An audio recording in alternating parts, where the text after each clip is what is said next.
Millénaire. Et maintenant, troisième étape du beau voyage entamé lundi pour découvrir un petit coin de France du bout du monde, comme on le fait de temps en temps depuis des années dans ce journal. Cette semaine, c'est Mayotte, dans l'océan Indien. C'est la France avec des traditions locales très fortes, aussi beaucoup de clandestins également venus des Comores voisines. C'est la suite du carnet de route signé Michel Izard, Sébastien Renouille et Didier Legendre. De Marseille? Marseille, ouais. Vous êtes de Marseille? Sortie de bureau, panneaux publicitaires, par endroits, Mayotte prend des allures de ville européenne. Et l'on construit à tour de bras des résidences de standing qu'on appelle les Mzunguland, quartier de blanc. Bonjour. Bonjour. Vous faites une petite pause là dans la journée de travail? Ouais. 5 secondes? Bah ouais, j'ai pas le temps. Il y a des bureaux, des commerces et résidences après. Ouais. Ah d'accord, c'est tout un complexe. Ouais. Et il faut le livrer bientôt? Assez rapidement, ouais. Bonjour. Vous visitez le chantier? Vous devriez y avoir des casques. Ah, faut finir Il faut finir à la fin de l'année, voilà. Ça c'est l'impératif. Bah disons, c'est l'impératif fiscal, on va dire. Pour que nos clients puissent défiscaliser. Les réductions d'impôts pour investir dans l'immobilier sont en train de transformer Mayotte. Moi, j'aimerais bien que ça continue beaucoup, comme ça, on a des nouvelles images, je sais pas comment dire. Vous voulez changer d'image, quoi. Vous voulez entrer dans une nouvelle société, quoi. Oui. Mais dans les collines, du côté de Vaï-Béni, une musique allait nous entraîner sur un autre chemin. C'est où, c'est par là? Au plateau, d'accord.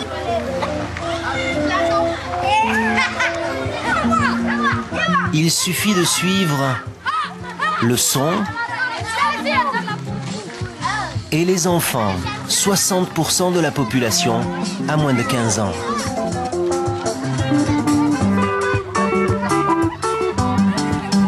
Bonjour.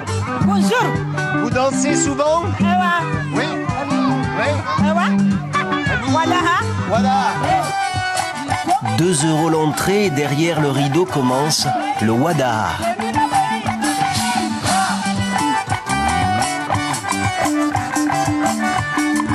Danse traditionnelle des Comores de l'île d'Anjouan qui attire les foules. Il y a beaucoup d'Anjouanais à Mayotte. C'est vraiment difficile. C'est vraiment difficile pour les gens qui viennent d'Anjouan? Oui. Parce qu'ils n'ont pas tous les papiers, tout ça. Même les musiciens, il y a des Anjouanais là, en plus ils n'ont pas de papiers, quoi. Ce sont des clandestins. Comment on va faire?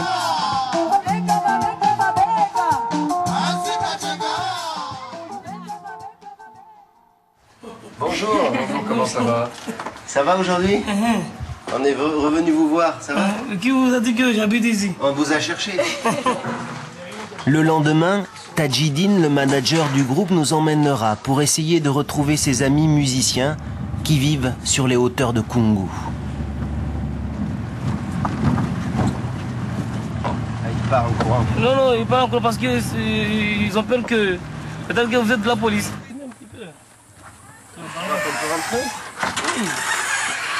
À notre arrivée, beaucoup se sont enfuis ou cachés. Et nous suivons Tadjidine dans les méandres du bidonville. Bonjour. Ça va? Il y a environ 50 000 sans-papiers à Mayotte, un quart des habitants.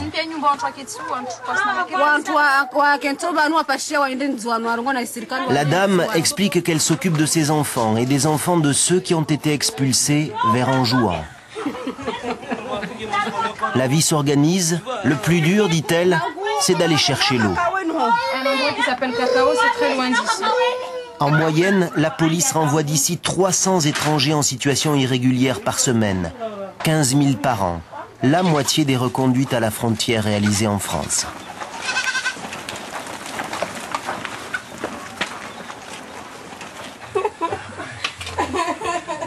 Merci.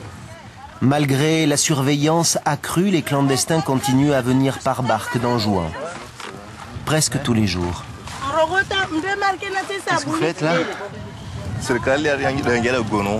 Ah, les policiers sont entrés dans le village? Oui. Alors vous regardez pour partir? Partir. Et pourquoi vous êtes venu ici là?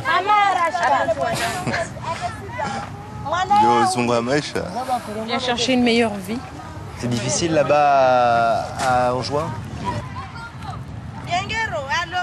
Le point d'eau est à près d'1 kilomètre.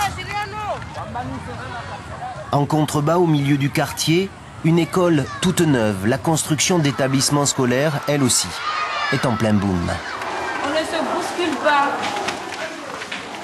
Ici, plus de la moitié des élèves sont des enfants de clandestins. Et le directeur doit s'adapter.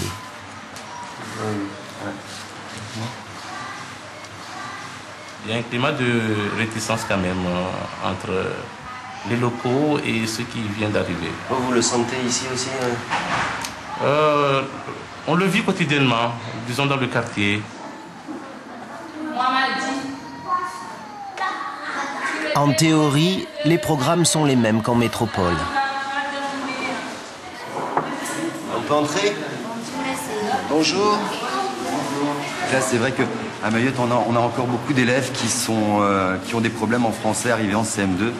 Et en métropole, combien y a-t-il de saisons? Est-ce que c'est pareil? Non. Pardon?